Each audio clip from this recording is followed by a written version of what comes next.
예배 시간이 되었습니다. 이 시간 함께 예배를 위해서 우리의 시선이 하나님께로 집중될 수 있도록 여기 계신 분들 그리고 온라인상에서 예배 자리에 나오신 분들 함께 마음을 잔잔히 하며 우리의 마음을 하나님께, 우리의 시선을 하나님께 돌렸으면 좋겠습니다. 이 시간 짧게 각자 묵상하시면서 기도했으면 좋겠습니다.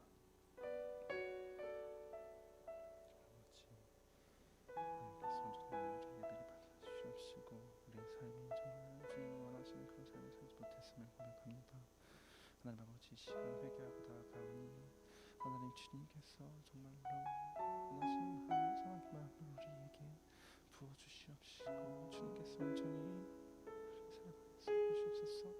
하나님 힘든 시기입니다. 하지만 계속해서 다시금 기억해 주시옵시고 우리가 온전히 주님 아버지가 원하시는 그 합당한 삶을 살아갈 수 있도록 우리의 손을 붙들어 주시옵소서.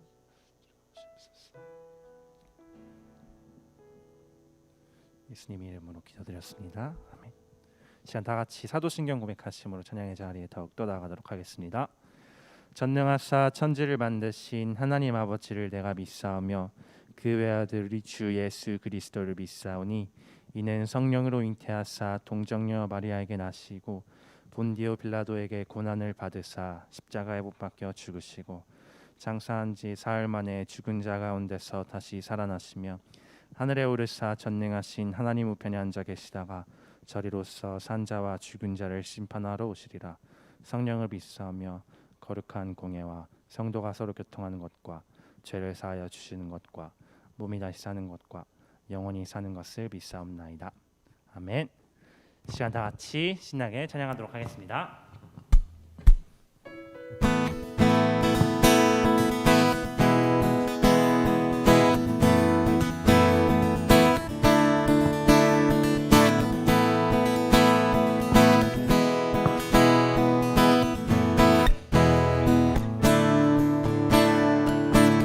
주 이름 찬양, 주 이름 찬양, 풍요해 강물 흐르는 부유한 땅에 살 때에 주 이름 찬양해. 주 이름 찬양, 주 이름 찬양, 거칠은 광야와 같은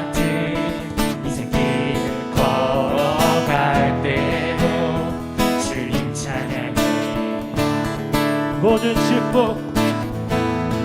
축복 주신 주님 찬양하리. 어두운 날이 다가와도 난 외치리. 주의 이름을 찬양해. 주의 이름을 찬양해. 영화로운 주의 이름을 찬양해. 주의 이름을 찬양해.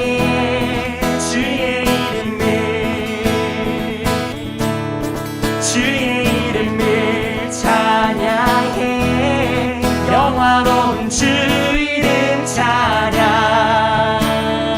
다 같이 2절 고백합니다. 주 이름 찬양, 햇살이 나를 비추고 만물이 새롭게 될 때 주님 찬양해. 주 이름 찬양, 가는 길 험할지라도 고통이 따를지라도 주님 찬양해. 모든 축복 주신 주님 찬양하리. 어두운 날이 다가와도 난 외치리. 주의 이름을 찬양해. 주의 이름을 찬양해. 영화로운 주의 이름을 찬양해. 주의 이름을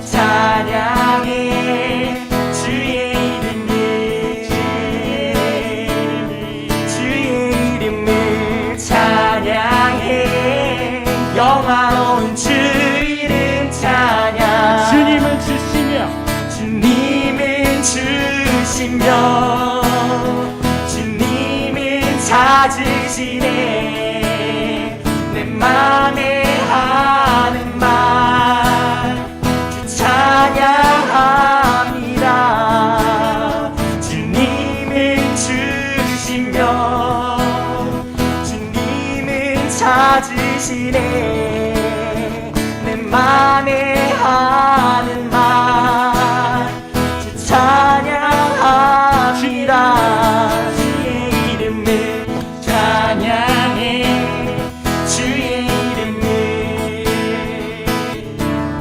주의 이름을 찬양해. 영화로운 주 이름 찬양. 주의 이름을 찬양해. 주의 이름을 찬양해. 영화로운 주 영화로운 찬양. 영화로운 주 이름 찬양. 영화로운 주 이름 찬양. 아멘. 영광의 박수 하나님께 올려드립니다.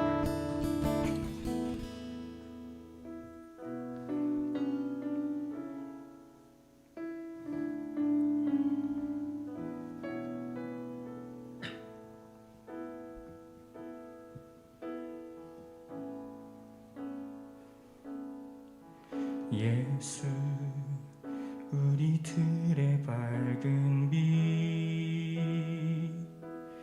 은혜와 긍휼을 베푸시는 주,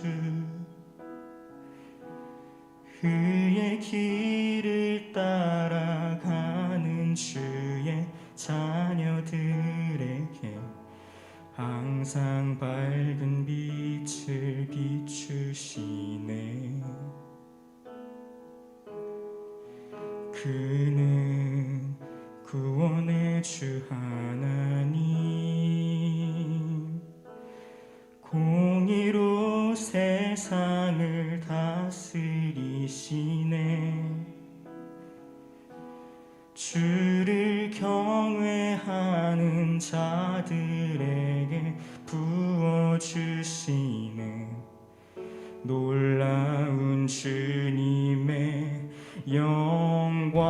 처음부터 고백합니다. 예수 우리들의 예수 우리들의 밝은 빛, 은혜와 긍휼을 베푸시는 주, 그의 길을 따라가는 주의 자녀들에게 항상 밝은 빛을 비추시네. 그는 구원의 주 하나님, 그는 구원의 주 하나님, 공의로 세상을 다스리시네. 주를 경외하는 자들에게 부어주시네. 놀라운 주님의 영광. 하늘에서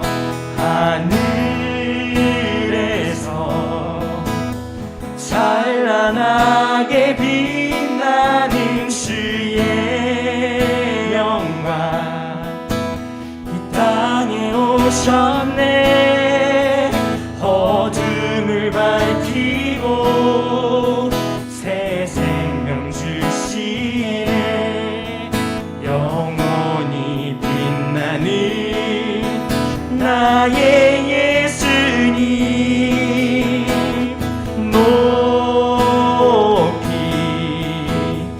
영광과 찬양 받으실 그 이름 경배합니다. 슬픔을 거두어 내게 자유 주시네. 기쁨 영원한 나의 빈 예수께. 우리의 삶에 빛으로 오신 하나님을 이 시간 기억하고 예배합니다. 이 시간 온라인을 보면서 예배드린 친구들 이렇게 한번 기도해 볼까요? 하나님을 예배하고 경외하는 순간순간마다 하나님께서 놀라우신 은혜를 베풀어 주시고 사랑을 느끼게 해주세요. 하나님을 더 알기 원하고 더 나아가길 원합니다. 이 예배를 통해서 하나님의 마음을 더 깨닫게 해주시고 주님께서 원하시는 합당한 삶을 살아가게 도와주세요.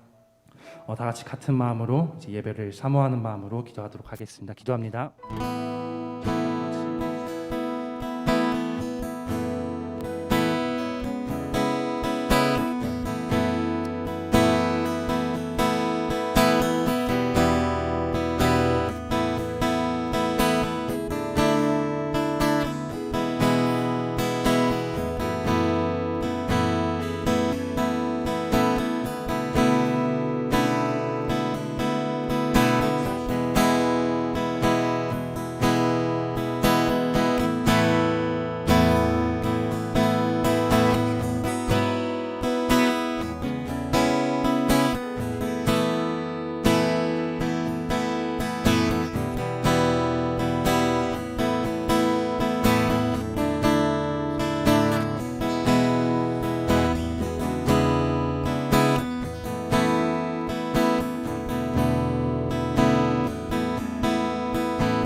사랑이 많으신 하나님 아버지 감사드립니다. 코로나19로 인해 힘든 가운데서도 온라인으로 예배를 드릴 수 있게 하심을 감사드립니다. 모든 순간순간마다 중등부 친구들과 모든 선생님들을 불꽃 같은 눈동자로 살펴주시고 건강을 지켜주세요. 많은 어려움 가운데 있습니다. 항상 주님을 생각하게 하여 주시고 그리스도의 본이 되게 하여 주세요. 예배 시간 동안 하나님께 온전히 집중하게 해주시고 말씀을 더욱더 사모하길 원합니다. 새롭게 시작되는 한 주도 주께서 함께해 주실 것을 믿으며 우리 주 예수 그리스도의 이름으로 기도드렸습니다. 아멘.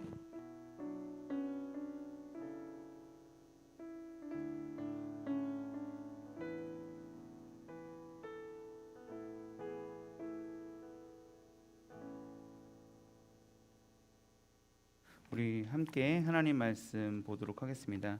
오늘 함께 볼 말씀은 이사야서 7장 10절에서 17절입니다. 이사야서 7장 10절에서 17절입니다.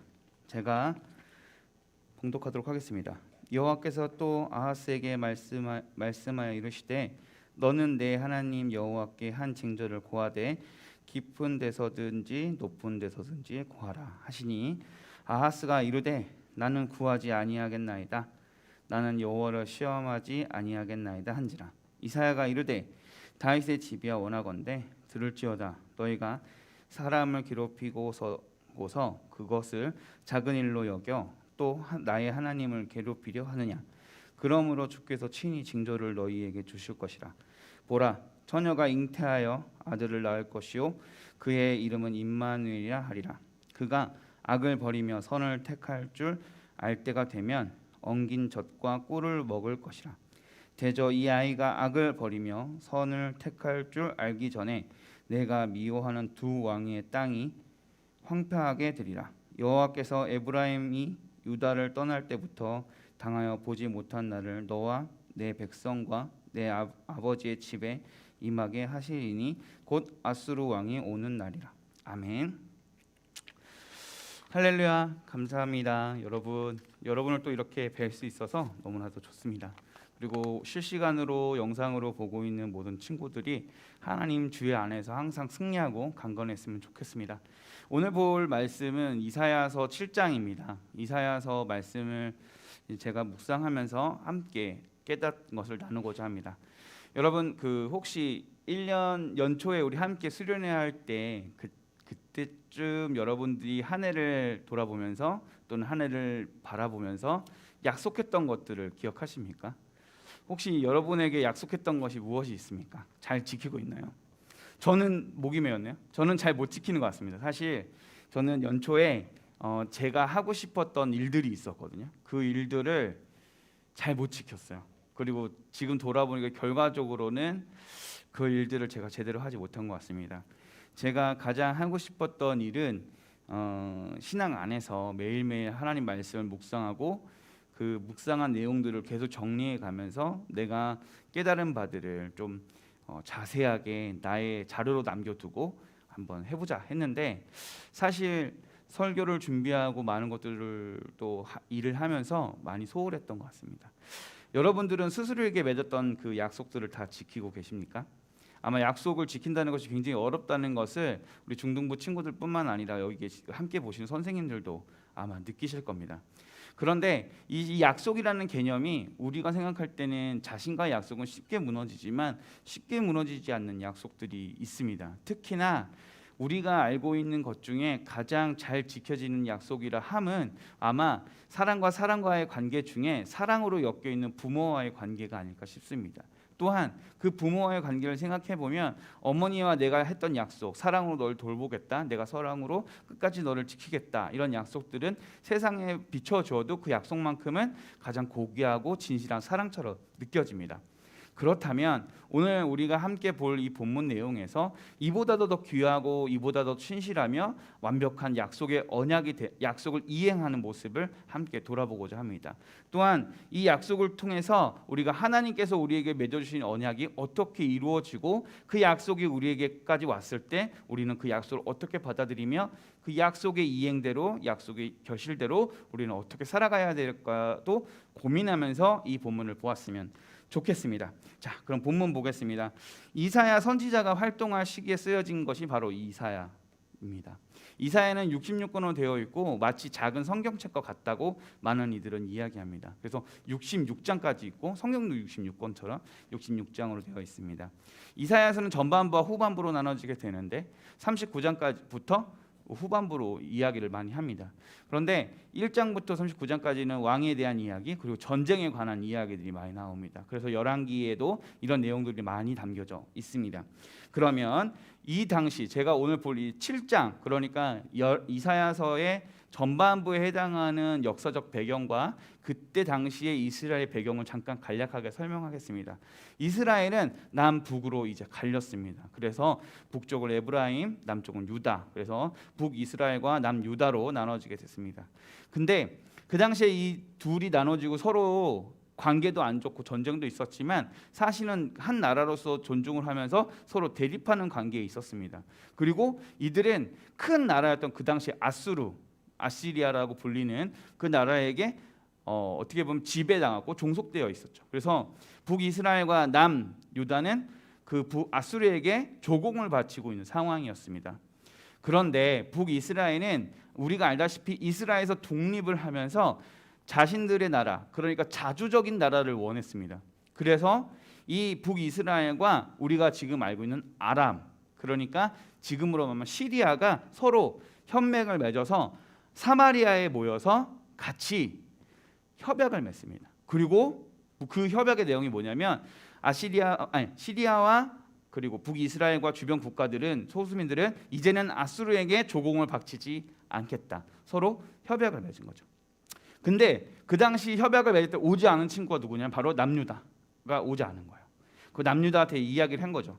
우리는 조공을 바치지 않을 건데 너희도 조공을 바치지 말아라. 그랬더니 남유다가 어떻게 했냐면 아니 나는 바칠 거야. 무서웠던 거예요. 아수르가 강대국이기 때문에 나는 그 아수르에게 의지해서 편안한 삶으로 그런 국가 정책을 펼칠 거야 라고 했던 겁니다.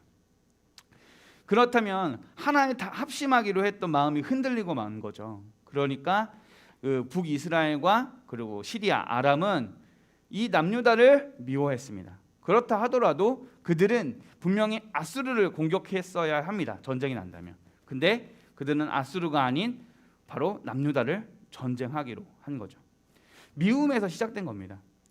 그래서 그들은 이 본문 7장은 지금 이 전쟁 일어나기 전이에요. 아하스 왕에게 우리가 쳐들어갈 거야라고 이야기는 본문이 시작이 됩니다. 자, 아하스 왕은 그 얘기를 들었습니다. 그러면 아하스 왕을 잠깐 보도록 하겠습니다. 자, 그러면 여기서 잠깐 그 왕들 이야기 먼저 해드리면 북이스라엘과 왕 베가 그리고 아람 왕 르신, 여기서 아람은 시리아고 르신이 동맹을 맺고 이제 전쟁을 하기로 한 거예요. 그런데 이들의 마음을 보면 저희가 본문 잠깐 읽어드리겠습니다. 혹시 성경책이 집에 있으신 분들은 7장의 전반부 1장부터 좀 봐주시면 더 좋을 것 같아요. 그래서 2절에 보면 어떤 사람이 다윗의 집에 알려 이르되 아람이 에브라임과 동맹하였다 하였으므로 왕의 마음과 그의 백성의 마음이 숲의 바람에 흔들림 같이 흔들렸더라. 흔들림, 마음이 이제 소위 말하는 겁을 먹은 거죠. 이제 흔들리기 시작했습니다. 그런데 생각을 해보세요. 북이스라엘과 남유다가 있고 유다는 이제 하나님의 그 은혜를 받아서 구원의 백성으로 인정을 받았던 거예요. 그러면 이 나라는 지금 하나님에게 종속된 나라입니다. 어떻게 보면 하나님이 통치하는 나라죠. 근데 다른 나라가 쳐들어온다고 하니까 이 왕이 무서웠던 거예요. 이해가 됐죠? 그러면 그 배경에서 우리가 잠깐 아하스 왕에 대해서 설명을 좀 해드리겠습니다. 아하스 왕은 겁이 많았어요. 그래서 이사야서에서 보면 아하스 왕이 35장까지 계속해서 나오는데 이 왕이 나오고 그 다음 왕이 누구냐면 히스기야예요. 그래서 이들의 내용을 잘 보게 되면 3절에 그때 여호와께서 이사야에게 이르시되 너와 내 아들 스음야숲의 민못 수도 끝 세탁자의 밭 큰 길에 나아가서 아하스를 만나. 지금 아하스를 만나는 이사야의 장송을 정확하게 기록하고 있죠. 그래서 저도 이 본문이 좀 의심이 조금 갔어요. 왜 성경은 이 장소를 이렇게 정확하게 여기 나오잖아요. 너무 어렵죠? 단어가 저는 좀 어려웠거든요. 다시 읽어드릴게요. 민못 수도 끝 세탁자의 밭 큰 길. 어려워서 이게 도대체 어딘가 지도를 찾아봤는데 지도도 되게 애매하게 돼 있고. 근데 우리가 36장 그러니까 히스기야를 만나는 장소 1절에 보면 똑같은 장소가 기록이 되어 있습니다. 그러니까 이사야는 이 이사야서를 쓰면서 만난 장소를 동일하게 배치시키므로 아하스 왕과 히스기야 왕을 비교해서 알려주는 거예요. 일단 제가 전제를 들어드리면 아하스 왕은 그러면 어떤 사람이었냐? 열왕기에 보면 아하스 왕은 당시에 있었던 많은 것 중에 자신이 통치해야 되는 것에 대해서 자신이 가지고 있는 능력으로 우리가 지난주 말라기야도 봤고 그 전에 느헤미야도 봤지만 자신의 능력으로 정치 세력을 키우기 위한 굉장히 악한 왕이었어요. 어느 정도로 악한 왕이었냐면 그가 예전에 그 니느웨에 가서 성전을 보고 너무 아름다우니까 예루살렘에 돌아와 예루살렘 성전에다가 니느웨 이방신을 섬기는 성전을 그대로 만들려고 해요. 그리고 이방신을 섬기는 것처럼 그 성전에서 예배를 드립니다. 성전을 제사를 드립니다. 그렇게 한 사람이 딱 2명 있는데 그게 누구냐면 아하스 왕하고 므낫셋이에요. 므낫셋이 누구냐면 아하스 왕의 손자. 그리고 아버지는 누구? 히스기야. 그리고 이사야는 아하스 왕과 히스기야 왕 가운데 있어요. 이들을 보고 있는 거예요. 그러니까 이사야 선지자는 자신이 섬긴 자신과 함께 동시대에 있던 왕이 2명인데 더 많았는데 그 중에 가장 큰 대표로 아하스 왕과 지금 히스기야 왕을 한 거예요. 자, 그럼 본문으로 돌아오면 지금 이 두 왕을 비교하면서 너는 어떻게 살래? 라고 우리에게 질문하고 또 후손에게 질문하며 또 어떻게 보면 므낫세에게까지도 질문을 하고 있는 거죠. 너 어떤 왕처럼 살 거야? 라고 하는 거예요. 그러면 왕에 대해서 지금 이야기가 나와요. 잘 보면 우리가 말라기부터 그 전에 느헤미야와 에스라를 보면서 뭘 느꼈냐면 백성이 어떠한 일을 한 것에 대한 내용이었는데 이번에는 왕이 어떤 모습을 갖춰야 하는지에 대해서 이야기가 나오는 거예요. 그렇죠. 백성들은 어떻게 살아야 합니다라고 하는데 왕은 또 어떻게 하면 살아야 합니다라고 이야기를 해주는 거예요. 우리가 알고 있듯이 왕은 어떠한 사람이냐면 한 나라를 통치하고 지배하면서 대표가 되는 사람이에요. 그러니까 왕의 의견이 전체 나라를 휘둘리게 할 수도 있고 바르게 갈 수도 있는 거예요. 그러니까 백성이 하나님을 바라볼 때는 그들이 가지는 모습과 태도를 갖추면서 바라봐야 됐다면 왕은 더 견고하게 신실하게 하나님의 음성과 하나님의 말씀에 더 견실하게 서고 바르게 판단할 줄 알아야 한다는 거죠. 그러면 우리에게 대입을 해봤을 때 하나님께서 주시는 음성이 있다면 우리는 그 음성에 따라서 바르게 택하고 그걸 선택할 줄 알아야 한다는 거예요. 누구처럼? 히스기야처럼 라고 얘기하는 거예요. 물론 히스기야도 죄를 짓습니다. 그러나 히스기야 왕이 아하스 왕과 비교했을 때 훨씬 더 하나님 앞에 견고하게 선 거죠. 오늘 본문을 잠깐 조금 이따 보겠지만 아하스 왕이 마치 좋은 왕처럼 보이는 단어들이 있어요. 근데 그런 단어가 아니에요. 자, 그럼 다음에 또 보겠습니다. 자, 그러면 전쟁이 일어났어요. 아하스 왕에게 북이스라엘이 전쟁을 하자고 이야기를 한 거예요. 전쟁합시다. 또 혼내줄 거야. 그랬더니 하나님께서 뭐라고 하시냐면 제가 읽어드릴게요. 4절입니다. 그에게 이르기를 너는 삼가하며 조용하라. 르신과 아람의 르말리아의 아들이 심히 노할지라도 이들은 연기나는 두 부지깽이 구루터기에 불과하니 두려워하지 말며 낙심하지 말라. 이게 뭐예요? 두려워 떨고 있었어요. 두려워 떨고 있는데 그 사건이 어떤 거와 같냐면 부지깽이와 같다는 거예요. 혹시 우리 친구들 중에 부지깽이가 뭔지 모르는 친구들이 있을 수 있으니까 설명을 하자면 모닥불이나 아니면 우리가 화로나 이런 데서 불을 붙인 다음에 장작들이 바르게 탈 수 있도록 나뭇가지를 넣어서 흔들어서 이렇게 재배치하거나 또는 이렇게 불을 잘 비칠 수 있도록 부지깽이 불에다 넣는 나무를 말해요. 그럼 부지깽이를 계속 넣다 보면 어떻게 될까요? 불이 붙겠죠. 당연하죠. 근데 꺼내면 불이 붙은 그 나무를 어떻게 하면 돼요? 땅에다 탁탁 털면 꺼지는 거예요. 지금 이 사건은 이 부지깽이와 같다고 하나님이 이야기하시는 거죠. 너가 볼 때는 불이 붙어서 이게 탈 것 같지만 아니야. 내가 가볍게 탁탁 하면 해결될 문제야. 그러니까 겁내지 마. 내가 너의 하나님이야 라고 하는 거예요. 그런데 지금 아까 2절 읽었듯이 아하스 왕은 떨고 있는 겁니다. 바로 닥칠 눈앞에 그 적들이 너무 무서웠던 거죠. 자, 그런 다음에 또 이야기를 합니다. 여호와께서는 7절 제가 읽어드릴게요. 주 여호와의 말씀이 그의 일을 서지 못하며 이루지 못하리라 라고 이야기를 하는 거예요. 대저 아람의 머리 다메섹이요. 이거 잘 한번 읽어볼게요. 제가 대저 아람의 머리는 다메섹이요 다메섹의 머리는 르신이요 65년 내에 에브라임이 패망하여 다시는 나라를 이루지 못할 것이며 그리고 9절에 에브라임의 머리는 사마리아요 사마리아의 머리는 르말리아의 아들이라 만일 너희가 굳게 믿지 아니하면 너희는 굳게 서지 못하리라 하시니라. 아멘. 이거는 우리가 오늘 읽은 본문의 전 구절이에요. 이 전 구절에 갑자기 이런 얘기가 나와요. 아람의 머리는 다메섹. 아람이 아까 시리아라고 그랬잖아요. 시리아의 수도가 바로 다메섹입니다. 다메섹의 머리는 뭐냐면 르신 왕이 있는 거예요. 자, 해볼게요. 다시. 그러면 시리아의 수도는 다메섹이고 다메섹의 왕은 르신. 이해가 됐죠? 두 번째, 에브라임은 북이스라엘을 말해요. 북이스라엘의 수도는 사마리아. 사마리아의 왕은 누구냐면 르말리아예요. 이해가 됐죠? 자, 그럼 다시 여기다가 우리 남유다를 넣어볼게요. 남유다, 이스라엘의 수도는 어디죠? 예루살렘이겠죠? 예루살렘의 왕은 누구죠? 성전이 있는 이 예루살렘이 누구의 왕이죠? 아하수가 아니고 하나님인 거죠. 그러니까 이 본문 전에 이 이사야의 말을 통해서 지금 아하수에게 얘기하는 거예요. 너의 왕은 이 나라의 왕은 너가 아니라 하나님이시다.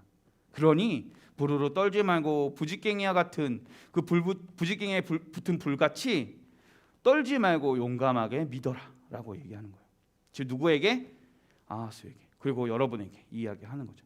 여러분에게 닥치는 상황이 어떤 것이든 하나님이 볼 때는 부지깽이에 붙은 불과 같은 거예요. 여러분이 가지고 있는 고민거리, 친구와의 관계, 부모와의 관계, 학업의 문제, 또 많은 것들이 있을 수 있는데 그 모두 다 하나님이 보실 때는 부지깽이에 붙은 불과 같은 거예요. 근데 여러분들은 그 앞에서 지금 떨고 있습니까? 아니면 담담하게 이사야의 말대로 하나님을 믿고 우리 9절에 말할 때 본 대로 너희는 굳게 믿지 아니하면 너희는 굳게 서지 못하리라. 굳게 서고 있습니까? 이게 하나님의 말씀의 본문의 이사야의 말과 우리가 연결점인 거예요. 자, 그러면 이제 본문으로 들어갑시다. 자, 여호와께서 또 아하스에게 말씀하 이르시되, 또 말씀하시는 거예요. 또 다시. 이거 굉장히 중요합니다. 그리고 너는 내 하나님 여호와께 한 징조를 구하되 깊은 데서든지 높은 데서든지 구하라 하시니라. 하나님이 어떤 하나님이에요? 천지를 창조하시고 우리를 이끌어 가시는 하나님이에요. 그렇죠? 하나님은 무엇이든지 할 수 있어요. 그래서 징조를 구하래요. 성경에서는 그 징조에 대해서 많이 얘기하죠. 모세의 지팡이에 싹이 난다든지, 그리고 홍해가 갈라진다든지, 그렇죠? 그리고 나서 우리가 알고 있는 선지자들을 통해서 많은 이적들과 기적들이 일어납니다. 그리고 우리가 살아가는 삶에서도 하나님의 역사하심과 하나님의 이루심을 우리가 깨닫게 되죠. 그게 뭐냐면 하나님 제게 징조를 주세요. 이게 근데 사실은 보면 믿음이 없으니까 그렇지라고 이야기할 수 있거든요. 근데 제가 볼 때 이 본문을 보면서 느낀 게 뭐냐면 이게 믿음의 모습이라는 거예요. 9절에 아까 뭐라고 했어요? 믿음으로 굳게 서라. 주님께서 그 상황을 이기실 거라면 보여주십시오라고 하는 거예요. 주님, 저와 부모와의 관계가 있는데 제가 부모님을 위해 기도하면서 부모에게 내 사랑을 말하고 관계가 회복되길 원합니다. 그렇다면 제가 그 관계를 회복될 수 있도록 제게 어떠한 일을 역사하여 주십시오. 제가 순종하겠습니다 라고 하는 거죠. 하나님을 믿는다는 게 하나님을 사용하는 게 아니에요.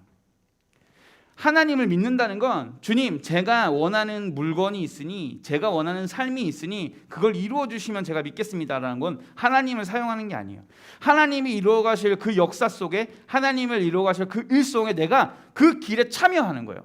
그 길에 참여하면 하나님의 손을 잡고 걸어가다가 하나님께서 이루시는 역사를 내가 보는 거예요. 이해가 돼요? 그 하나님의 손을 잡고 내가 걸어가면서 하나님 이것도 만드셨어요. 하나님 이것도 하셨어요. 이 길을 만드셔서 내가 기쁩니다. 하나님의 손을 잡고 따라가니 내가 그 믿음이 있으니 그 손을 놓지 않고 가겠습니다라는 것이 믿음인 거죠. 믿음이라는 건 아하스 왕에게 말하는 건 뭐냐면 내가 역사할 것이고 너가 내게 이 역사해달라고 징조를 구하면 내가 굳게 서겠다고 하는 거예요. 근데 아하스 왕은 그렇게 하지 않아요. 자, 제가 본문 다시 보겠습니다. 12절입니다. 아하스가 이르되 나는 구하지 아니하겠나이다. 나는 여호와를 시험하지 아니하겠나이다 한지라. 이게 뭐예요? 우리가 볼 때는 어떻게 하나님을 시험해요? 겸손한 것 같죠? 근데 아니죠. 하나님을 믿지 못하니까 이렇게 하는 거예요. 13절에 보면 이사야가 이르되 다윗의 집이요. 여기서 이사야가 아하스를 말할 때 왕이라고 말하지 않아요. 맞죠? 다윗의 집이요 라고 해요. 왜 다윗의 집이냐면 사무엘에서 일어난 다윗이 하나님께 받은 언약이 뭐냐면 내가 너를 통해서 왕조를 만들고 그 안에서 누구가 나오죠? 예수 그리스도가 나오죠. 아하스가 말을 안 들어. 제가 이어서 읽어드릴게요. 원하건대 들을지어다 너희가 사람을 괴롭히고서 그것을 작은 일로 여겨 또 하나님을 괴롭히려 하느냐. 하나님을 괴롭히는 거래요. 하나님의 역사하심을 구하는 게 구하지 않는 게 괴롭히는 거래요. 내가 무엇인가를 원하는 것, 그러니까 하나님의 일, 내가 두려워하는 것에서 하나님께 간구하고 기도하고 역사해주고 해결해달라고 하는 일이 하나님을 반대로 말하면 즐겁게 하는 일이라는 거예요. 왜일까요? 왜 나의 고난과 나의 힘듦과 나에게 닥치는 그 어려움을 하나님한테 주님, 저를 사랑하시면 승리하게 해주세요라고 기도하는 게 왜 하나님을 즐겁게 하는 걸까요? 왜냐하면 하나님을 신실하게 그들이 믿고 따르고 있기 때문인 거죠. 이해가 되시나요? 그러니까 지금 아하스의 왕은 이사야의 경고, 하나님의 말씀을 무시한 거예요. 그렇다면 한번 생각해 봅시다. 하나님은 아하스 왕을 버리지 않아요. 결국에. 그렇죠? 왜일까요? 보면 여호와께서 또 아하스에게 말씀하여 이르되 또 얘기한 거예요. 계속 얘기하는 거예요. 아하스가 말을 듣지 않아도 계속해서 이야기하는 거죠.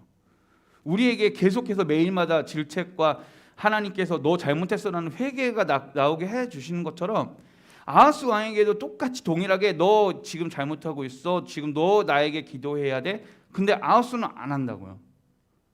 계속해서.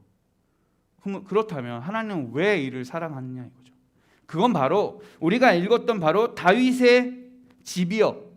다윗의 집을 좀 바꾸면 거처, 우리가 얼마 전에 제가 설교하면서 거처라는 내용을 얘기했잖아요. 피난처. 그러니까 다윗의 피난처라고 이야기를 해볼게요. 그럼 다윗을 다시 바꾸면 다시 언약이라고 얘기하면 하나님의 언약의 피난처 안에 우리가 거하는 거예요. 그래서 언약이 깨지지 않는 거예요. 왜냐하면 인간, 내가 스스로 맺은 약속이나 사람과 사람과의 약속은 어겨질 수 있어요.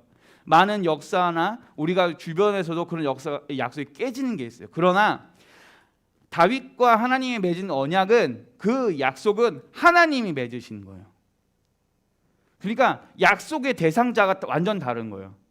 신실하시며 완벽하시며 변함없으신 하나님이 너를 지키겠다라고 약속을 한 거죠. 그러면 그 약속은 반드시 이루어지고 아하스처럼 계속해서 죄를 짓고 말을 듣지 않을지라도 하나님의 긍휼한 사랑이 내려와서 여러분들을 지켜준다는 거예요. 그리고 나서 말합니다. 14절입니다. 그러므로 주께서 친히 징조를 너희에게 주실 것이라.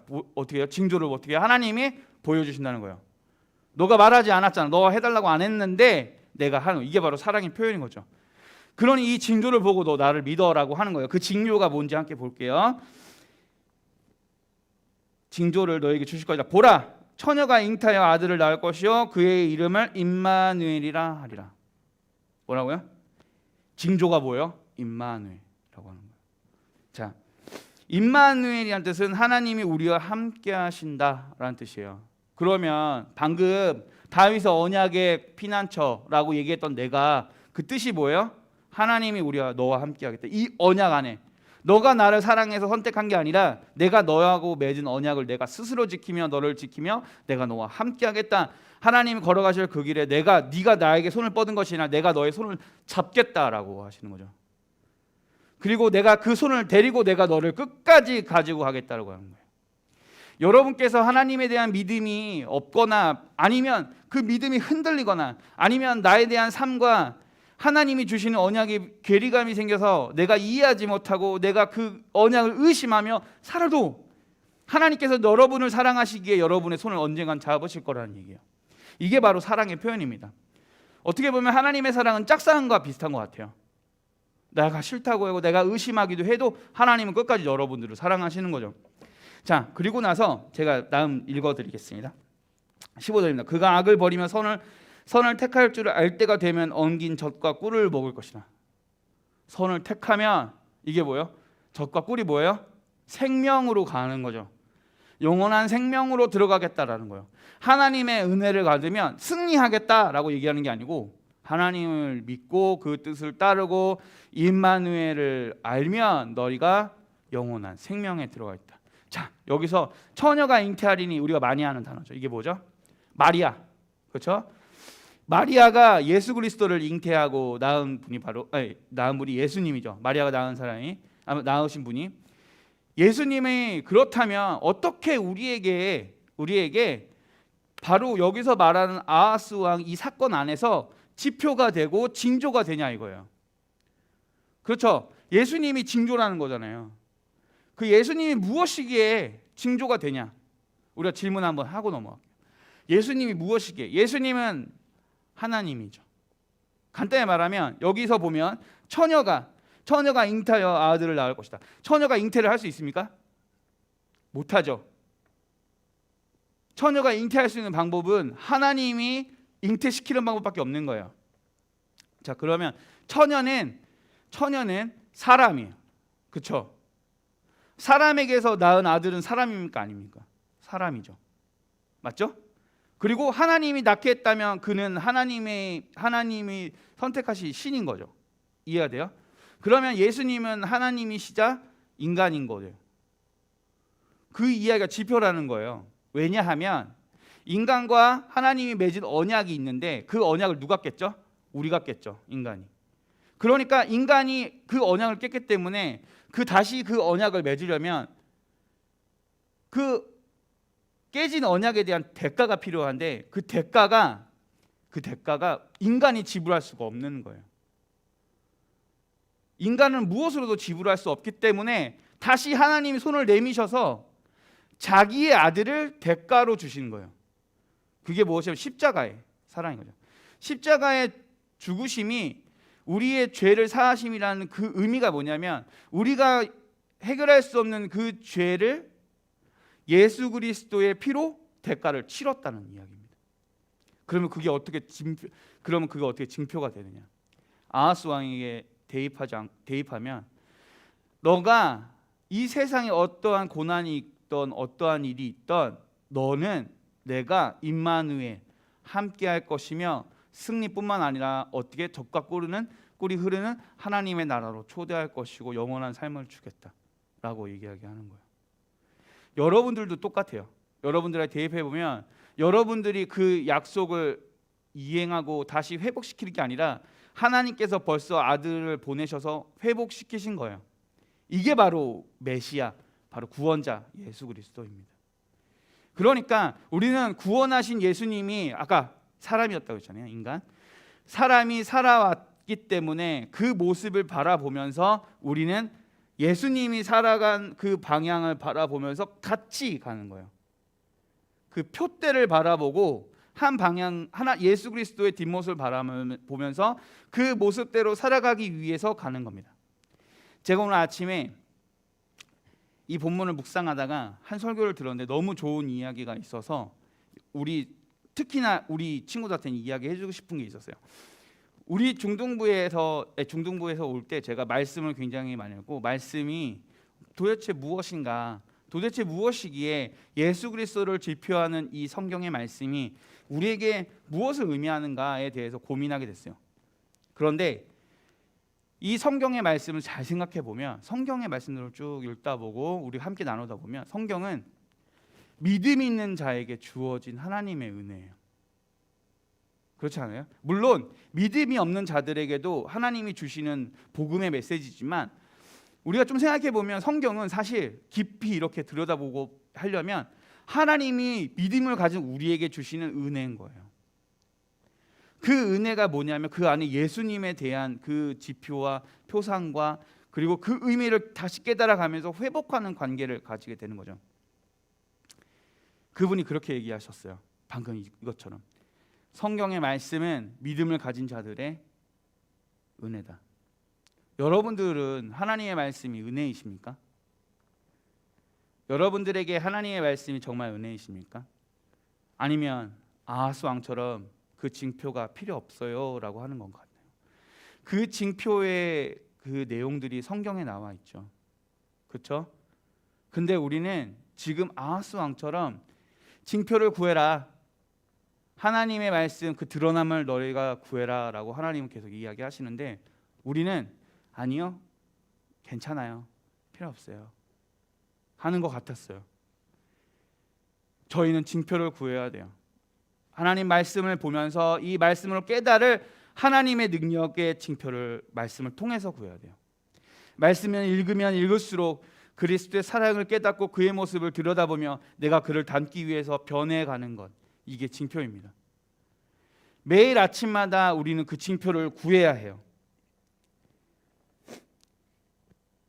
제가 17절 마지막 읽어드릴게요. 여호와께서 에브라임이 유다를 떠날 때부터 당하여 보지 못한 날들을 너와 내 백성과 내 아버지 집에 임하게 하시리니 곧 아스루 왕이 오는 날이야. 망하는 거예요. 안 따르면 다 망하는 거예요. 그런데 우리는 중요한 게 하나 있어요. 하나님은 다윗의 집이라고 여기 칭한 것처럼 우리를 다윗 언약 아래 두셨어요. 깨지지 않는 그 언약을 우리에게 허락하셨어요. 그 징표가 예수님이고 그 예수님을 징표하는 것이 하나님의 말씀이고 그 징표를 그 징조를 우리가 구하는 것이 하나님의 말씀을 묵상하는 거예요. 다시 연결해 드릴게요. 우리의 하나님을 알아가는 것, 즉 다윗 언약을 알아가는 것이 바로 하나님을 알아가는 거예요. 그런데 하나님의 뜻은 성경 안에 갖춰져 있고 그 성경 안에 귀하고 귀한 그리스도가 있으며 그리스도의 모습을 바라보고 성경을 통해 알아가는 것이 그게 바로 우리가 징표를 구하는 거라고요. 사랑하는 중동부 여러분, 제가 미가야서 5장 2절 읽어드릴게요. 베들레헴 에브라다야, 너는 유다 족속 중에 작을지라도 이스라엘을 다스릴 내게서 내게로 올 것이라. 그의 근본은 상고에 영원히 있느니라. 아멘. 이게 바로 미가야서에서 메시아를 바라보는 예언의 말씀이거든요. 작을지라도 하나님께서 나온다. 그 작은 동네에서 우리가 다음 주부터는 신약에 대해서 신약으로 이제 가요. 근데 신약에 가면 특히나 예수님에 대한 이야기가 많이 나와요. 근데 예수님을 볼 때 우리 친구들이 별개로 그냥 예수님 그리고 나 이렇게 바라보면 그냥 한 사람을 알아가는 인물 탐구밖에 되지 않아요. 그런데 예수님께서 진짜로 역사하시고 우리를 구원해 주시고 우리 삶 가운데서도 계속해서 말씀으로 우리의 삶 안에서 징조를 주실 거예요. 내가 살아있다. 얘들아, 나의 아들아, 나의 딸아, 내가 살아있다. 네가 나에게 징조를 하고 매일매일 내가 너에게 하나님 말씀을 보여주면 너희는 그 말씀을 깨닫고 매일매일 내가 그 뜻을 깨달아가며 하나님의 살아계심을 깨닫고 네가 아무리 세상에 방금 북이스라엘과 시리아가 쳐들어오는 그 무서운 환경처럼 세상이 너희들 무서운 환경으로 몰아붙이더라도 내가 너희를 구원할 것이며 내가 그 징조를 통해 기쁨과 평안과 샬롬 아운에 거하게 할 것이다. 그러니 내가 기도해라. 그리고 예수 그리스도를 바라봐라. 그럼 너희가 영원한 하나님 나라에 초청받을 것이고 나와 함께 할 것이다라고 할 겁니다. 사랑하는 중동부 여러분, 예수님은 여러분들에게 그냥 한 사람의 인물이 아닙니다. 예수님은 여러분들을 사랑하시는 하나님의 징표이고 그분이 구원자이시며 그분이 진짜로 여러분들을 대신하여 하나님 우편에서 대언해 주시는 여러분의 바로 메시아입니다. 여러분 기억하세요.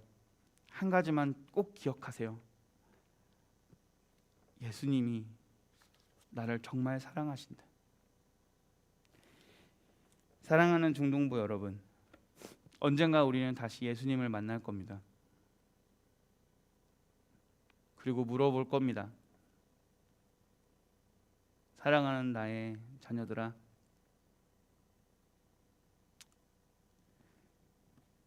너는 어떻게 살았느냐? 나를 닮았느냐?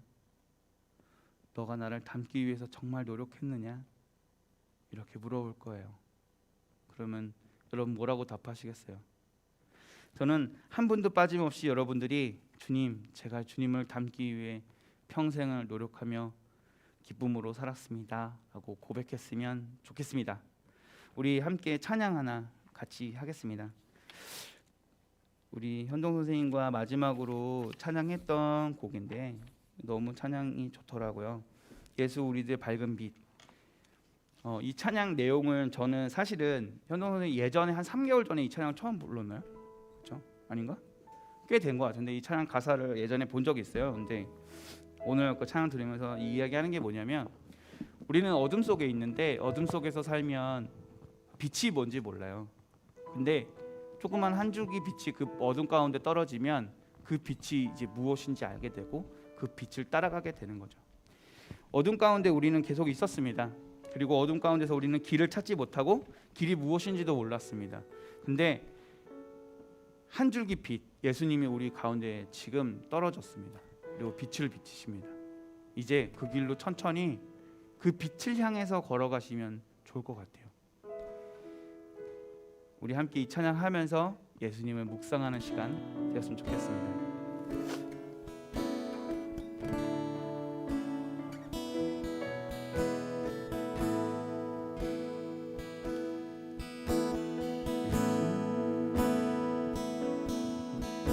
예수 우리들의 밝은 빛 은혜와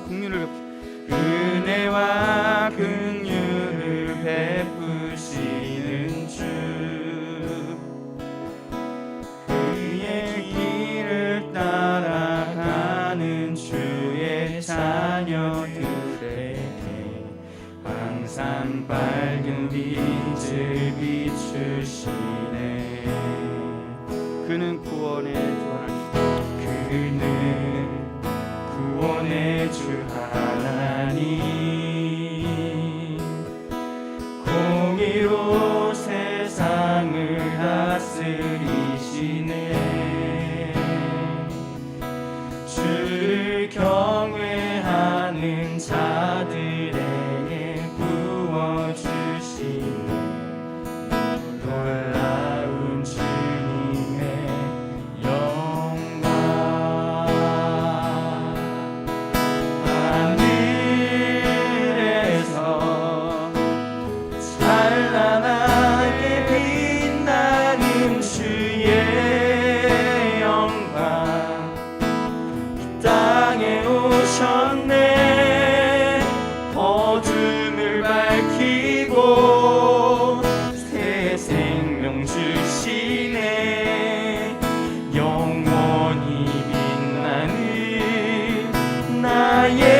경배합니다.